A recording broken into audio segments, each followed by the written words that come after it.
Good evening, everybody, and welcome to Strand. My name is Cynthia, and I help direct our event programming. For a little bit of history, the Strand was founded in 1927 by the Bass family over on 4th Avenue's Book Row. Stretching from Union Square to Astor Place, Book Row gradually dwindled until, after over 90 years, Strand is the sole survivor, still run by the Bass family and still housing new and used books. Tonight we're excited to welcome Alexandrea Ravenelle as she celebrates the launch of her book, Hustle and Gig, Struggling and Surviving in the Sharing Economy.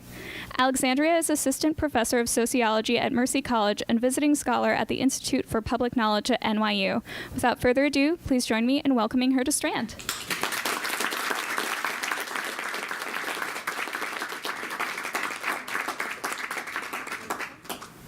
Thank you. Oops. Is this on? Okay, good. Thank you. It is so awesome to see all of you and to be here at the Strand. I'm going to try to not get teary-eyed. Okay. There are two aspects of being here that are especially poignant for me. One is that I came to the Strand for the first time when I actually came to New York to do the data collection for my master's thesis. I was living in a fraternity house at Columbia University. There were rats like this, and I came down to see the Strand because my advisor had told me to, and it was like this amazing mirage. It was also like 1,000 degrees in August, and I had walked here because I got kind of lost.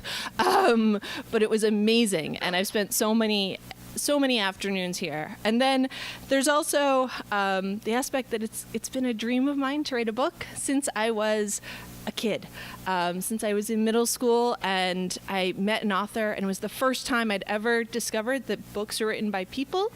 I think I was a little slow on this. I don't really know where I thought books came from, but all of a sudden it was like, oh, people do these. And I was like, oh, I want to be one of those people. And a couple of years ago, actually, I went to a book event with Brian Kennedy, who was part of my writing group with Alex. And there was a woman who was very, very pregnant. And I remember sitting there and being like, I want to be you. So mission accomplished. I do not think my water will break while we are here. But I believe there's also a pool if you want to get in on it. Okay, a betting pool next to the brownies, so feel free to keep that in mind. Also, we will be going viral if that happens, so score. But seriously, all joking aside, it is really awesome to be here. Is that better? And I want to talk a little bit about what led me to studying the gig economy and workers' experiences in the gig economy. Until I started teaching at Mercy College in Dobbs Ferry in 2017, I hadn't had a real job in about a decade. I had gotten laid off, and I was like, oh, I'll just adjunct and do consulting. And as I was doing this adjuncting and this consulting, I viewed myself as an entrepreneur. And I was like, oh, this is great. I can have the life that I want to have. I can set my own schedule. I can be my own boss. And there's a lot of administrative stuff that goes along with adjunct teaching, taking attendance and grading things. And I started hiring TaskRabbits. And I would hire TaskRabbits to come in and take care of some of that administrative stuff. And I thought, oh, I'm an entrepreneur encouraging other entrepreneurs. This is fantastic. I wasn't entirely certain what type of future business they were starting, doing data entry for me or grading discussion boards, but I was like, all right, that's fine. We can work with this. And I was able to kind of log in from bars in DC and beaches in Mexico, and everything was awesome. And then one day, I started talking to one of the TaskRabbits that I had been hiring and asking about, what do you think of this working in the gig economy? And I'll never forget, this TaskRabbit was like, it's not what you think it is. And he told me about being hired for what he thought was a regular errand. Go to Duane Reade and pick up a prescription and bring it to my office. And he'd had one of these tasks before, and he didn't really think anything of it. It seemed like an easy way to make $20. But then he goes to pick up the prescription, and the woman says, oh, I moved to China, and I forgot to pick up my prescription. And that gives him his first sign that maybe something is not the way he thought. Like, when you leave for China, don't you usually kind of check off prescriptions? And then she says, oh, I need you to mail to me in China. He's like, okay, this is still a little weird, but I can do this. And then he goes to the pharmacy, and there are all these problems processing her credit card because she's out of the country. And then he gets the pills. And it's a huge bottle of amphetamine salt, which is a controlled substance. And he looks at these pills and he thinks, this is a little weird. And he reaches out to TaskRabbit and says, what do I do? Because he looks into mailing this, and it's illegal to mail prescription medications across international borders. And TaskRabbit tells him, we're going to make an exception. You should do it this time. You should mail the prescription. The customer is always right.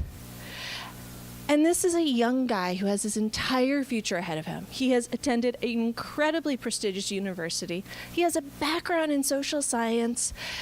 And he thinks, I'm not going to ruin my future doing this.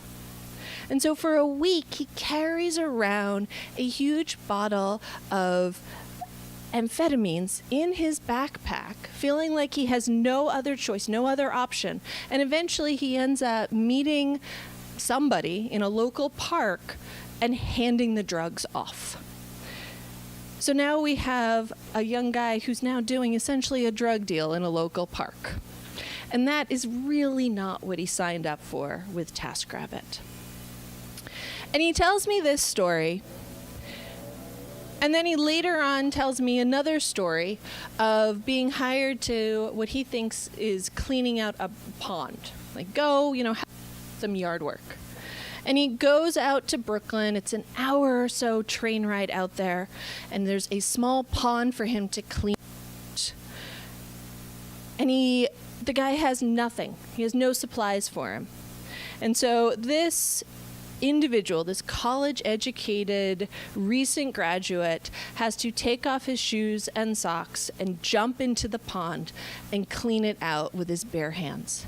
And he takes a photograph of his feet afterwards, which is in the book, and he talks about how he doesn't even know what he was standing in. His feet are covered in this green slime. He still has nightmares about the experience. And I heard these two stories from just one person in the gig economy, and it made me realize that what was going on was very different from what all the marketing was. That this was not entrepreneurship for the masses.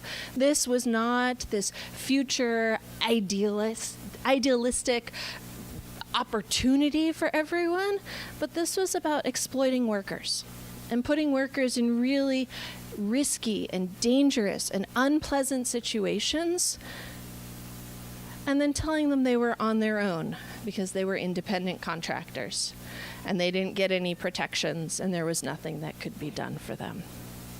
And that's when I decided it was time to do a dissertation topic on this. One of the things that I often say about the gig economy is that this is not a movement forward.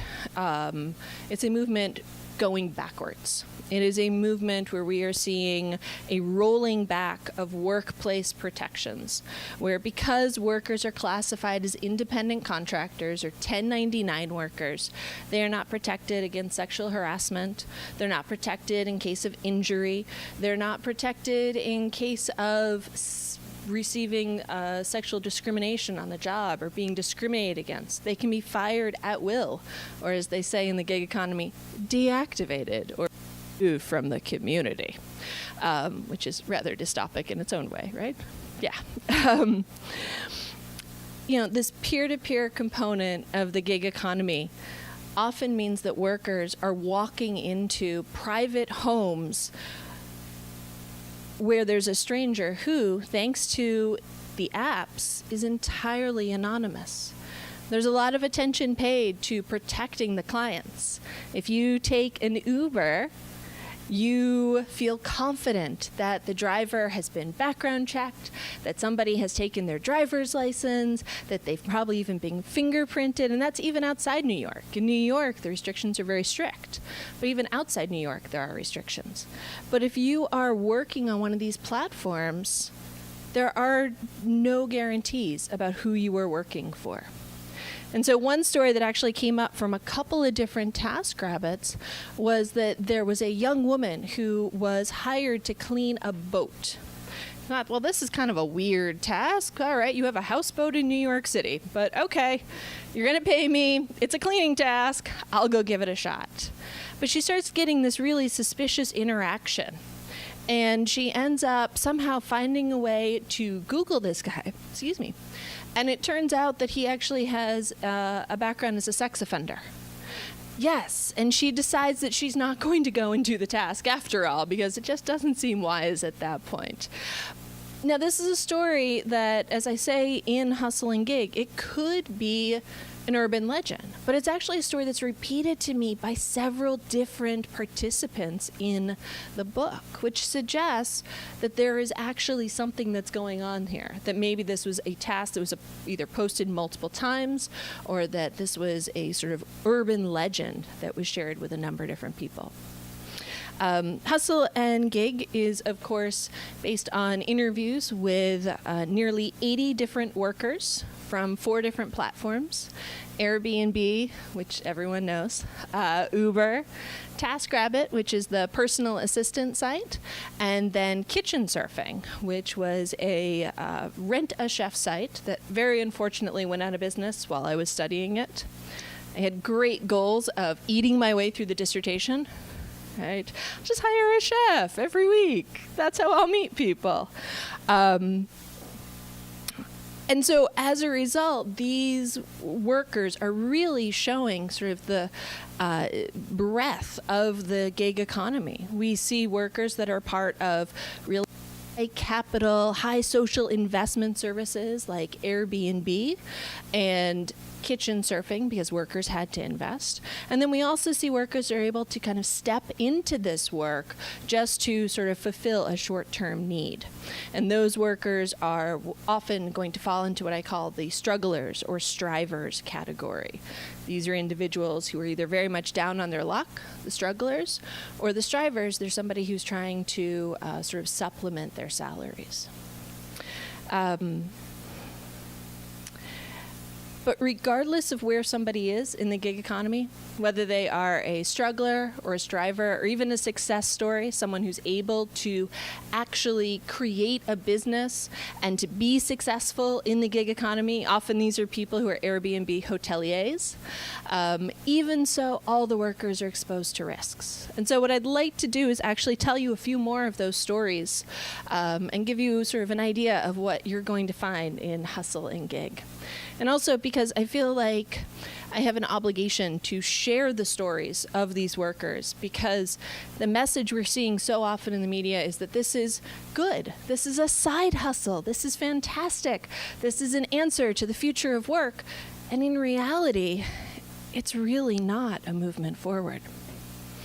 So one of the other individuals that I interviewed, and of course these are all pseudonyms, was Hector. And Hector was a 31-year-old college graduate. Many of the workers in the gig economy have college degrees. Some of them even have advanced degrees, including one worker who had a PhD. But Hector was 31 and a young Hispanic guy who's turned to Uber driving because he wasn't making a whole lot of money working at a rent-a-center. And he was a rent-a-center manager. That wasn't working for him, so he decides he's going to start driving for Uber. And he gets a request to pick up a young guy and he's like, well, he's a young guy. I know what it's like as a young man of color. Let me go and pick this guy up. And when he stops the car, the location's actually near a park. And instead of one young guy getting into the car, there are 4 of them, and they're wearing hoodies. And the first thing Hector thinks is, uh-oh, I'm going to get robbed. Because he doesn't carry a whole lot of money, but he does carry a tablet for passengers to use. He carries 2 different cell phones, so he can do Uber and Lyft. He's got some assets with him. But the guys don't rob him. Instead, they eat all the food in his car. He's got water. They're going to eat everything. And he's talking to them about going to college. And he's talking to them about like, oh, what do you want to do with your lives? How do you want to move forward? What type of career do you want to have? And it turns out to be a 2-hour ride because once they go to one location, instead of letting Hector go, they then direct him to another location and another one. And so for 2 hours, they go to different locations, and somebody jumps out of the car and they do a quick little handshake, and then they jump back in the car. And Hector just keeps driving. He's like, what am I going to do? As he puts it, I don't even have a pen to defend myself. Apparently the pen is really mightier than the sword. Oh, come on, I'm in a bookstore. That joke's got to work here. Okay? He doesn't know. They might be carrying knives. They might be carrying guns. And so here we have this young guy who, as he puts it, he has no choice. Sort of a theme that kind of keeps coming up in all these stories. And so he eventually, the guys say, you know what, we don't want to be in Brooklyn anymore, we want to go to the Bronx. And he's like, oh man, I'm so tired, I've been driving for hours. Can we, can I let you go? Can I go home? It's going to be too late. I'm late for dinner. My mom's going to miss me. And they agree to let him out of the car, but only after they ask for his private cell phone number, because they like Hector and they want Hector to drive them around again in the future.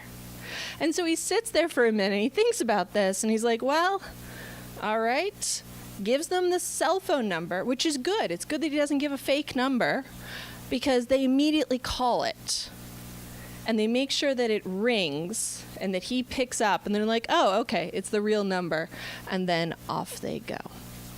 And he gets another call from them later on. And he's like, oh man, I'm not driving right now, because he doesn't know how else to get out of it. And these are the types of experiences that workers find themselves exposed to. They find themselves exposed to legal risk, the risk that they will be engaged in some type of criminal enterprise without their support, without their willingness to do it. And those aren't the only risks. Workers are also exposed to the risk of sexual harassment. There's one chef that I met, Roxanne, and she's very colorful, like literally colorful. She's covered with tattoos, she's got multicolored hair, and we're talking, and she tells me that because she is so eye-catching and colorful, she's actually had a number of clients who have asked to take selfies with her. Maybe they think it's like Times Square. There are characters. You can take some pictures of the Elmos. And she takes pictures with them sometimes. And then she has this one guy who really creeps her out. He doesn't just want a selfie. He then informs her that his girlfriend forgot to come to dinner. She's been cooking this amazing meal for him to have with his girlfriend. And so he wants her to stay. And oh, by the way, we're going to have dinner on like the rooftop of this brand new apartment. And she's like, this sounds like a date with a client. This sounds a little sketchy. And so she begs off. But because it's the gig economy, and because she has to be careful about reviews, she has to be very delicate. Oh, I'd love to. You seem great. But really, I've got another client. I have to go cook for someone else. And she has to be very gracious as she leaves. But being friendly sometimes gets Roxanne into trouble, because she has another client that she cooks for, and she's being friendly to this married couple. Both of them are there. And as she finishes, and they've offered her some wine, they then invite her to participate in a threesome. Yes, with the married couple. And she's like, well, I could maybe be up to this, but this is not really my life. And by the way, both of you were sitting there, and that's a little creepy. And so she ends up, again, having to kind of beg out of the situation. Sharing is caring in the gig economy. And not always do workers find that they are the ones being hit on. Sometimes workers actually find that they're being used to hit on other people. And so there was one chef that I spoke to who was also working for Kitchen Surfing, this chef platform. And he found that he was being used for catfishing. So he would be, some of you are like, oh, wait a second, how does that work with He would be hired to cook for a guy, and presumably his young lady friend. And he would show up at the apartment. It was always a loft down in Soho. So if you were listing an illegal Airbnb down there, rest assured there's some stuff going on. he would be invited to this loft in downtown, and he'd walk in and he'd be like, I know this is an Airbnb. There's nothing personal here. It's mostly empty. And then the guy would come in. He'd be like, oh, he's always a finance dude. He's always like 26 years old, 28 years old. And he tells the girl, oh, I was just in the Hamptons. I was just accepted to the country club down east. And he treats the chef like he's his private servant. Oh, this is my chef. He's going to cook for us this evening. And then he would watch as the guy would be hitting on this woman. It'd presumably be like a second or third date. And he'd be watching what was going on. And inevitably, the guy would like step away to go to the bathroom at some point. And the woman would call her friends or be texting her friends and be laughing about the situation and being like, this isn't going to happen anywhere. And the chef would actually view that it was his responsibility to get the young woman out of there. And so when it was time for him to be done serving and then cleaning, he would then turn to her very pointedly and be like, I'm heading out. Do you need anything else? And that was usually the time when the young woman would be like, I'm going to leave with the chef now. Thank you very much. And the chef laughs about this. He's like, this dude is out $1,000. He's out $1,000 between a couple $100 for the chef and a couple $100 for renting this Airbnb. And who knows how many dates led up to this point. And he would just chuckle about it the entire way. Laughing when people are talking about the gig economy is actually a really interesting thing, because so many of the times that I'm interviewing workers, they actually start laughing about the experiences that they've had, because some of them are just so incredible that there's no other way to describe it except to start laughing. So this same chef at one point actually finds, he gets invited to cook an event. And they're very specific about what he's going to wear. Oh, you need to wear your chef coat. He's like, all right, I guess I'll wear my chef coat. I haven't worn it in a couple of years, but let's see if it still fits. And then the client continues on, oh, and you need to bring servers. And this is how the servers need to dress also. He's like, all right, fine, whatever. And then he shows up at the space, and it's a brownstone. And it's very gothic, it's very dark, it's very decorated. And then he starts overhearing the conversations. And the conversations are all about who is doing what with whom. And there are swings and toys. And he goes, oh, it's a swingers club. I'm now working a swingers event. And he laughs as he's like, maybe I'm supposed to wash my hands more often here. Like, do I have gloves? Full body condom, something of the sort. Right? Workers walk into private homes and they never know what they're going to experience. And although many people in the mainstream economy complain about HR, and we complain about those sexual harassment videos, and we got to do that newest assessment and all of that, workers in the gig economy, for them, an open door HR office would be a luxury. They find themselves in these homes where there's no guidance about what they need to be doing, there are no protections, and they are entirely on their own.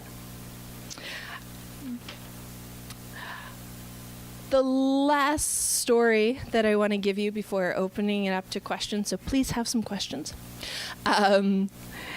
is the story of Emma.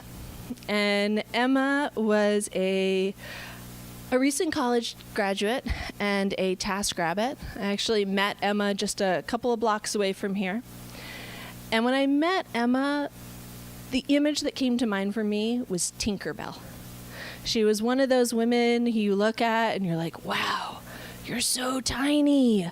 You're maybe 100 pounds, maybe 5 feet tall. Like, wow. And I'm talking about her TaskRabbit work. And she tells me that she's been doing moving tasks. Now, I'm doing my interviews in cafes. I assume I've misheard her in some way, because who on earth is going to hire Emma to do a moving task? And I'm like, sorry, what did you say? She said, no, moving tasks. She was getting hired for moving tasks because her rates were really low. She presumably couldn't carry a whole lot. But she would be very game to try, and she would start carrying things, and she actually got hired to help one woman reorganize her storage unit. And the storage unit is full of these huge boxes that have to be moved from one end of the storage unit to the other, and they have to be unpacked. This woman has some type of internet business. She needs to get reorganized. And Emma says that she does the work because it pays well, but she starts to really be in a lot of pain from doing the work. In fact, she's in so much pain that she starts going to the doctor. It's a good thing she has Medicaid. She calls herself lucky to have Medicaid as a college graduate. And she goes to the doctor, and the doctor says, well, what are you doing that's different? She says, well, I'm engaging in moving tasks. And apparently the doctor looks at her also kind of funny and is like, that might be part of your problem. She ends up going to a chiropractor. She ends up popping pain meds every night so that she can go to sleep because she is in so much pain from these moving tasks. And eventually, she feels like she can't keep doing this. She's going to destroy her health. She's going to destroy her back. So she gives up the moving tasks, but she's very sad about having to do so because those pay really well. And there's something really sad about giving up that lucrative work so she can protect herself in the future. And so she ends up turning to cleaning tasks, thinking, well, at least it won't be heavy lifting. And some of you are shaking your heads. No, it's not any easier. Again, she ends up still popping pain pills, and she finds that she can't even get a break while she's doing these cleaning tasks, that she will hint to people, they're like, oh, I'm really tired, and they're like, you go, girl, you're doing great. And sometimes she'll say, oh, do you mind if I just grab a granola bar? And they're like, no, of course not. Just continue working while you do it. And she talks about how it's like she doesn't matter to these people. All she is a body to get the work done, and she is simply almost a robot. And this idea of not being treated well is something that comes up over and over again for the workers. Right now I'm doing follow-up interviews, and one of the things that keeps coming up is that workers feel like other people say, well, why are you doing this job? What's wrong with you that you are working as a TaskRabbit, that you are driving for Uber? Why haven't you made better decisions? And this is something that the workers themselves struggle with. They're like, well, wait a second. I thought I was going to be an entrepreneur, and I thought I had a side hustle.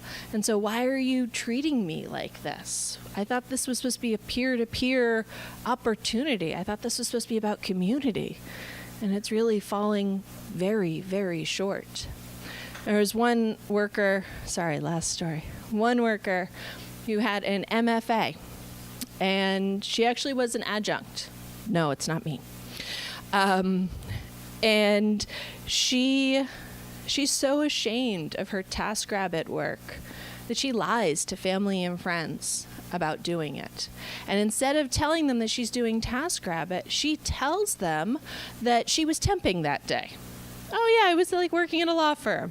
And she will dress to hide what it is that she wore for cleaning that day or for whatever type of task work she was doing. And she has one task early on that makes her nearly swear off TaskRabbit. She's hired by a young woman who works at a law firm to get a pair of pants hemmed. And she goes to pick up the pair of pants, and there's some miscommunication. Instead of waiting in the lobby, she goes up to the young woman's office. And the woman brings her downstairs, not just downstairs, but outside, so that no one knows that she's, doing this task, that they're affiliated for this short period of time. And the TaskRabbit takes the pair of pants, they're in a bag, and takes the $20 or so to pay for the hemming, and takes the money and puts it in her pocket. And the client says, no, not like that, and slaps her hand, because she has violated some unspoken norm of this TaskRabbit relationship. And these are the stories that make up hustle and gig. These are the stories of the workers in the gig economy. This movement forward that's really just a movement back to the past, a stage of regression where instead of protecting workers, we're enabling them to be at financial risk and sexual risk and physical risk and to be demeaned and treated badly. And so my hope with Hustle and Gig is that this will move the conversation forward and help people to realize that if you think your Uber driver is like, oh yeah, it was a great experience, I love driving for Uber, in that moment, you are that person's boss.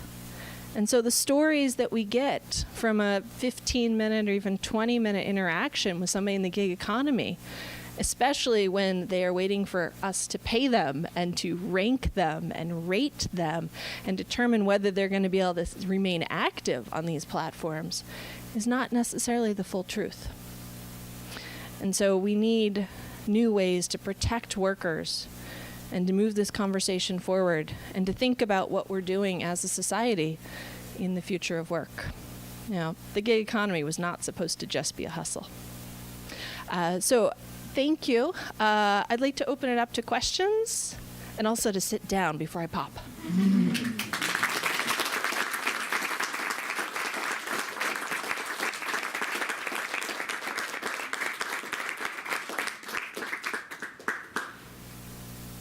Thanks. Are there any corners of the gig economy where you actually found more success stories? Oh, good question, Diana. So for those of you who might not have heard, the question is, are there any corners of the gig economy where I saw more success stories?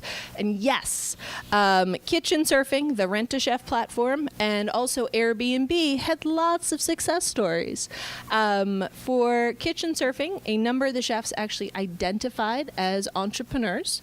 They, in many cases, especially for the Kitchen Surfing marketplace where chefs could bid on work, they had little side businesses as catering companies, and they invested a good deal into being able to do this catering. So one woman actually took a second room in her apartment, she lived in the outer boroughs, and turned it into a storeroom for her catering supplies.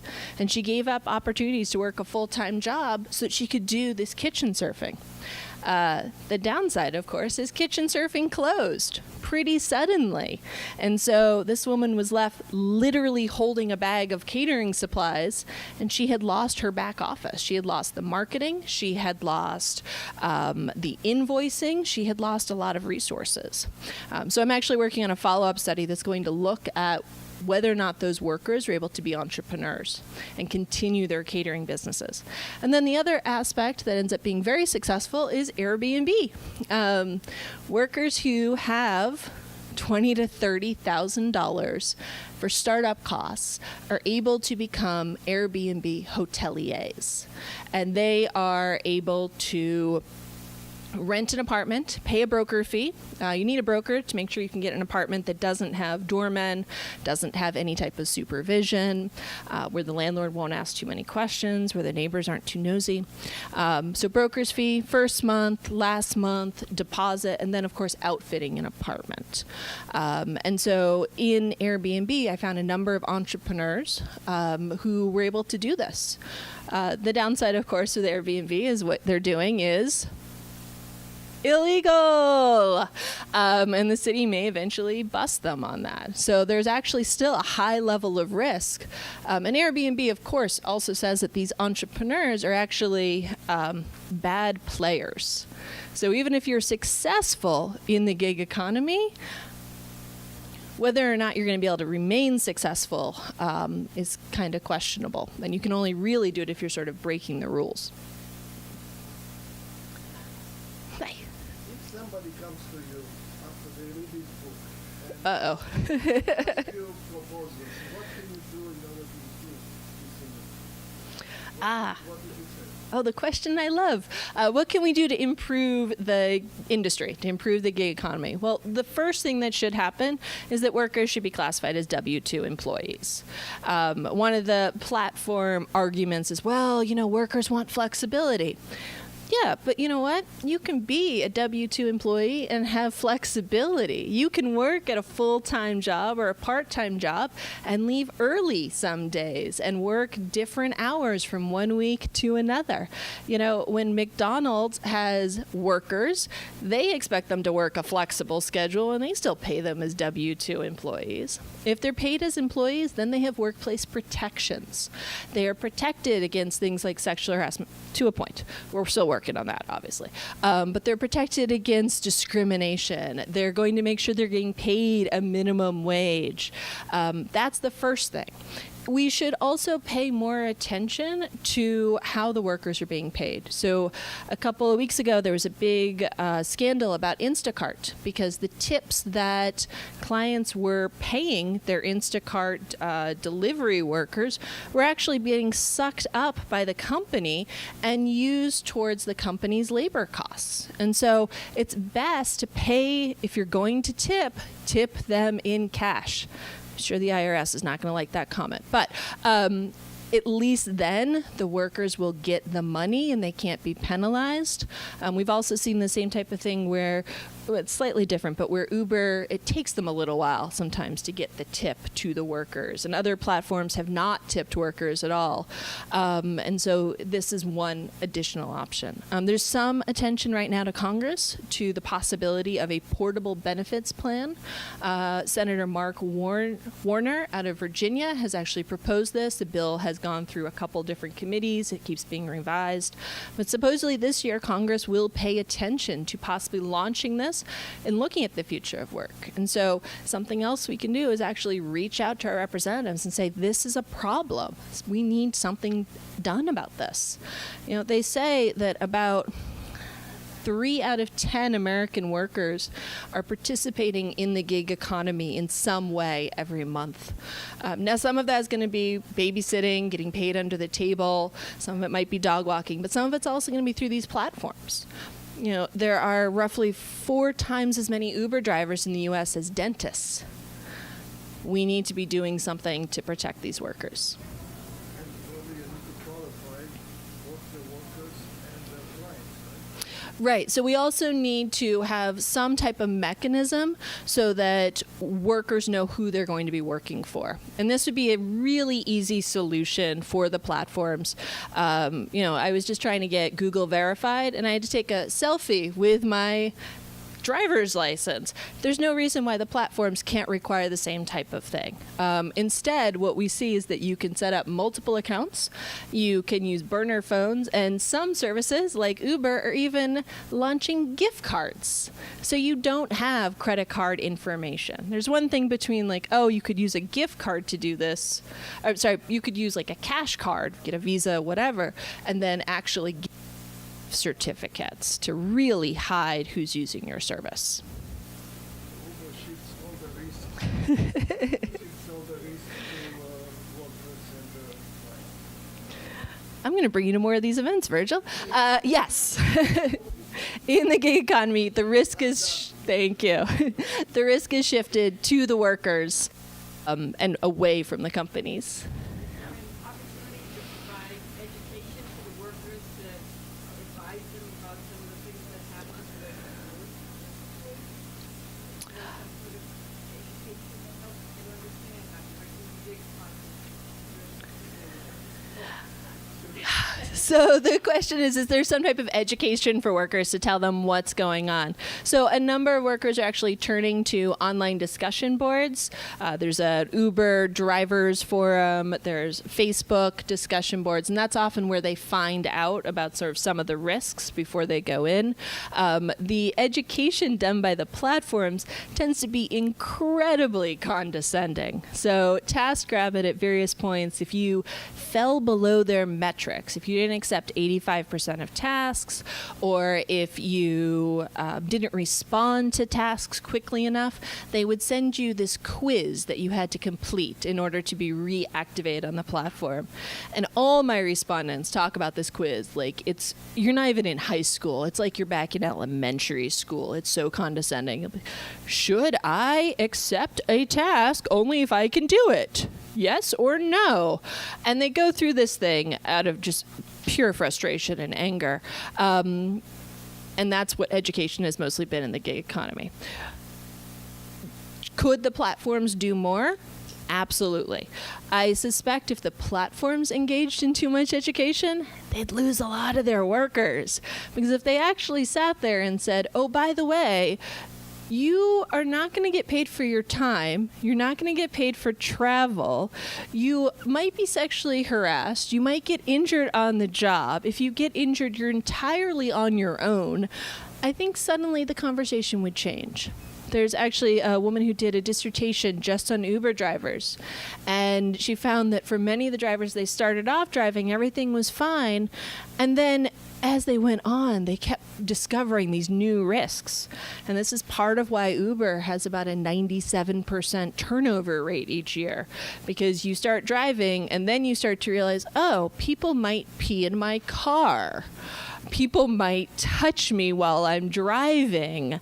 And that's when people start to understand what's going on. And that's usually when they'll pull out, because sometimes if they've invested, if they've purchased a car, if they've gone through the TLC licensing, they're kind of financial, and it's much harder for them to pull out of the gig economy. Do you plan to go through any other startups, like other companies that you have more interest in? Yes. So right now I'm working on follow-up interviews with the workers who are in the book. And then my next project is actually to look at high-status gig work.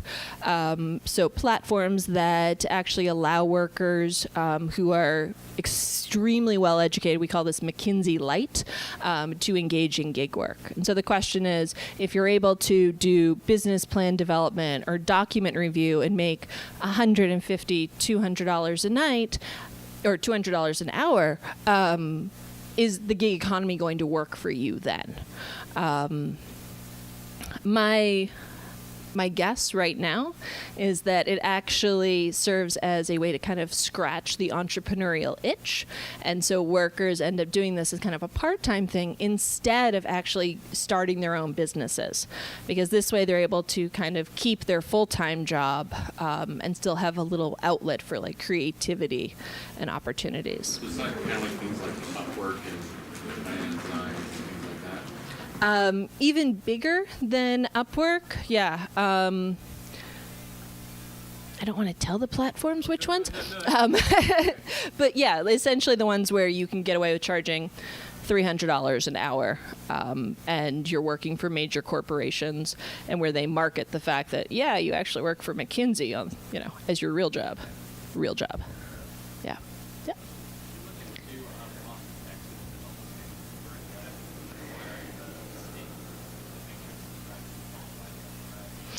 So the question is, did I look into Austin, Texas, and making sure the drivers were qualified for Uber and Lyft? I did not. So this came out of my dissertation, and what we say about dissertations is a good dissertation is a done dissertation. So there was sort of all right, I'm going to focus on New York, and then for the next project, maybe branch out a little bit more.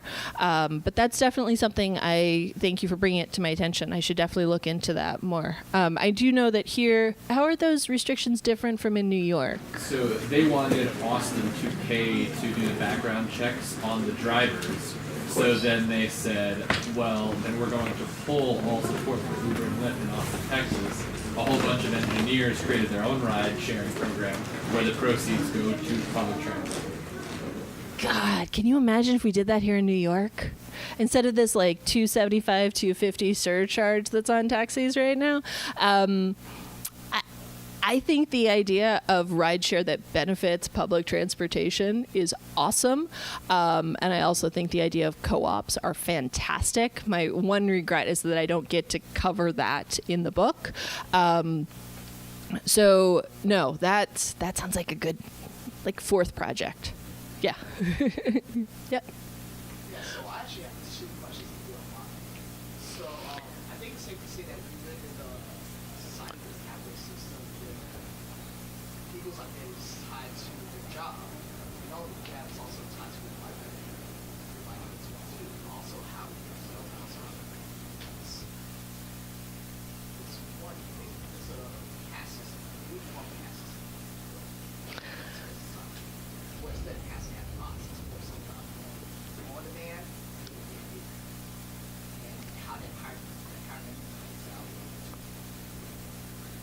my second question is, there have been a lot of articles saying how why these companies are actually losing money.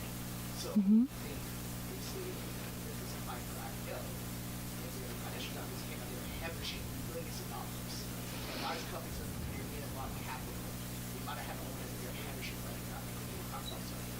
So my second question is, do you think in 5 to 10 years, will most of these companies still exist? Ooh. All right. I'm going to start with the second one, and then I'll go back to the first one. So the question is, do I think these companies, as they're hemorrhaging money, as they're using VC money to acquire workers and clients, if they'll still be around in 5-10 years? Yes and no. Yes, in the sense that the gig economy is really fulfilling a need where workers have stagnant salaries, where workers feel like they can't get ahead of their bills. We see the cost of living is constantly going up. We see that millennials are graduating with massive levels, and also the next generation, massive levels of student loan debt. And so I think that there will always be a ready supply of workers, and I think there will always be a ready supply of people who want to hire others to do things they don't want to do. I don't think that we will find as many platforms as we have now. I think that as time goes on, one of them will win, either Uber or Lyft. Maybe Via, but I'm not having my money on that one. And that we'll stop seeing quite so many. There was an article in The Atlantic not too long ago talking about just the number of like laundry services and Uber for like flowers and all these different things. And there are like 5 or 6 of each of these. And I think that we're going to see that very much whittle down. So there might be like 1 or 2 services for each of these, and they'll compete back and forth. As to whether or not these companies will ever be profitable, the IPO for Blue Apron, now I think the shares are like $1 a piece. So I don't really know that these companies will be profitable in the future. I wouldn't invest in them, but that's also because of moral components to it. And then the second question you had about, the change, sort of a caste situation, the on-demand and the demanding. That's a very nice Marxian analysis. And yeah, I think that that's really what we're seeing. We're seeing the people who have the money, who can hire other workers, and then we are seeing that everybody else has become a worker. It's kind of a return to feudalism in a sense. Instead of just being the 99% in the proletariat, they're the serfs, the servant class. And maybe it won't be the full 99%, maybe it'll be the 90% to tie in with another Atlantic article. But I think we're definitely going to see that there's a group of workers that are just at the bottom. And especially if we start to see more of a push towards robots and more jobs being sort of replaced by algorithms, we might see that servant class just gets bigger and bigger. Might need another Occupy Wall Street.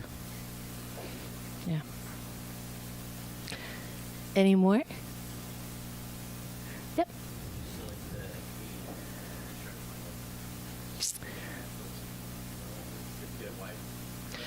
Right. Good question. So how did I select the 80 people? I used the algorithms against themselves. Yay. We found a number of workers by going on the platforms and requesting workers. So at one point, Uber offered $2.75 rides or $2.50 rides along the L train. And I took a lot of rides into Brooklyn on those weekends and used it as a way to recruit drivers. I talked to them about my project. I exchanged their contact information and then follow up with them later on so they didn't feel like there was pressure.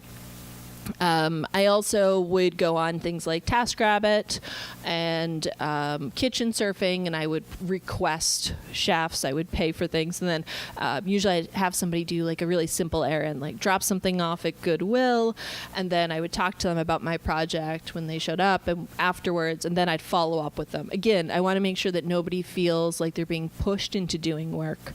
And this, in many cases, meant, especially with TaskRabbit and kitchen surfing, that I had met met somebody and interacted with them multiple times before doing an official interview.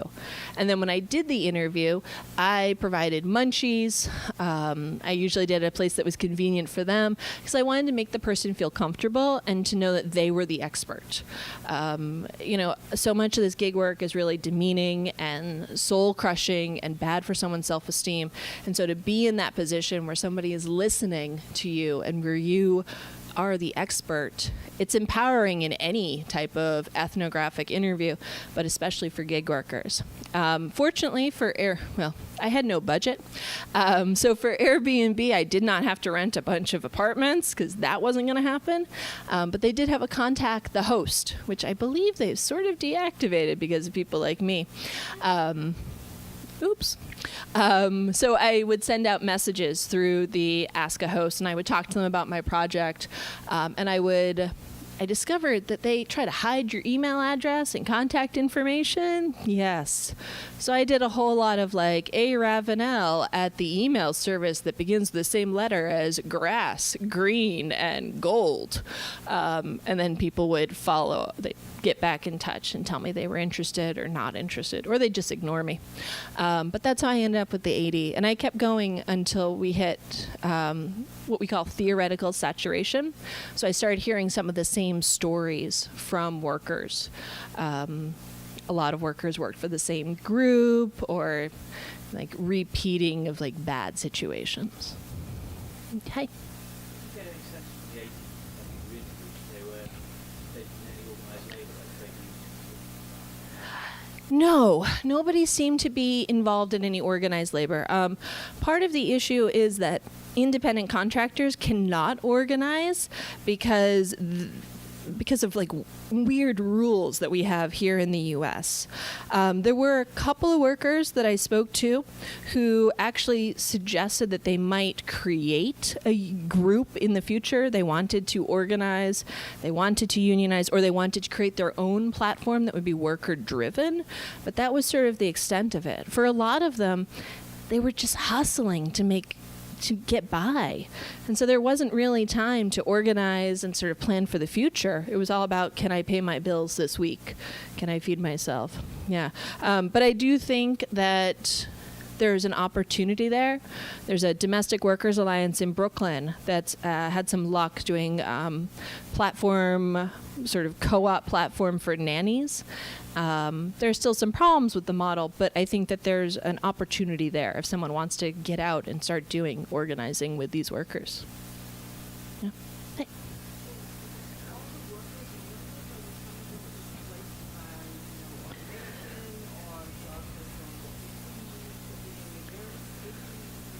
So the question is, were they all millennials? The majority of them are millennials in hustle and gig, just because they tend to be usually a little bit more up on sort of the technology and early adopters.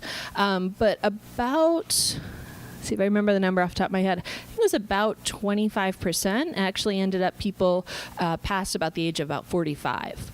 And these were typically individuals who were long-term unemployed. So they had been working in finance. The Great Recession came, they lost their job. And after they eventually ran out of unemployment, then they would turn to things like TaskRabbit.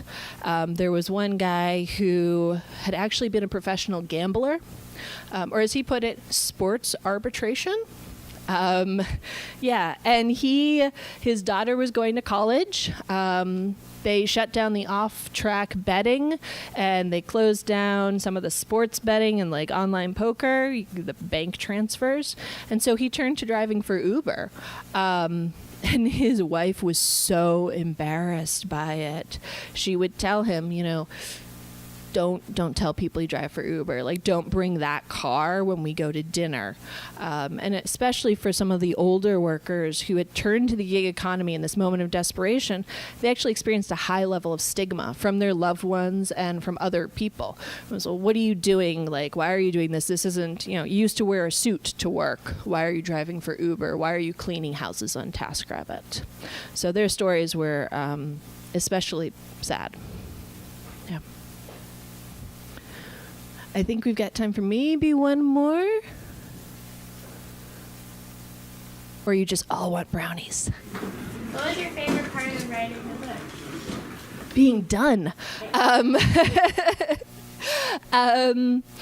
I think my,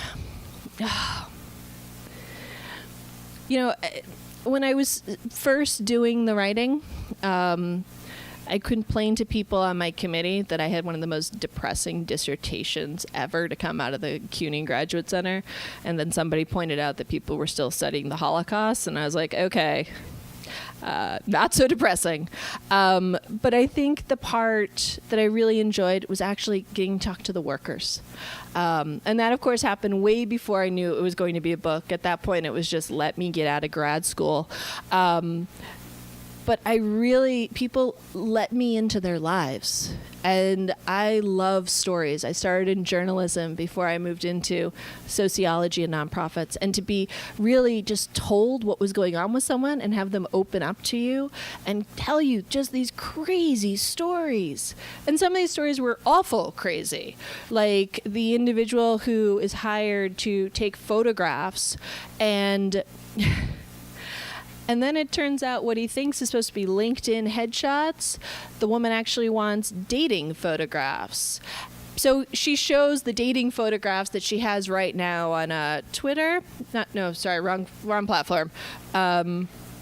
Tinder, thank you. Don't screw that one up. And she's like mostly naked. She's like covering, but she's like otherwise topless. And he's like, oh, those are not photos to find a husband on this website. And she's like, oh, well, I just want a husband. I want to be with a guy like you. And he's like, all right, well, let's take some different photos. And he gets her to take photos of like jumping in a pile of leaves and being all fun and interactive. And then she's like, well, those are good, but I'd also like some other photos and this other outfit. And she brings him back to her apartment. And some of you know exactly where this is going. She's like, I want boudoir photos.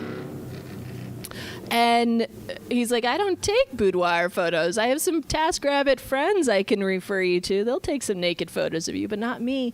And she just won't take no for an answer. And she ends up, he's trying to talk her out of this, like, oh, you're a nice girl. You'll find someone. And she launches herself at him and ends up, like, kind of sexually assaulting him and feeling him up and trying to get a reaction out of him. And like you hear those stories and you're like, wow, how does this happen? And yeah, it's awful to say that like hearing those stories is like, but there's something about somebody trusting you enough to give you that information and know that you will protect their identity and just tell it anonymously. Thanks. All right. Well, thank you so much for coming.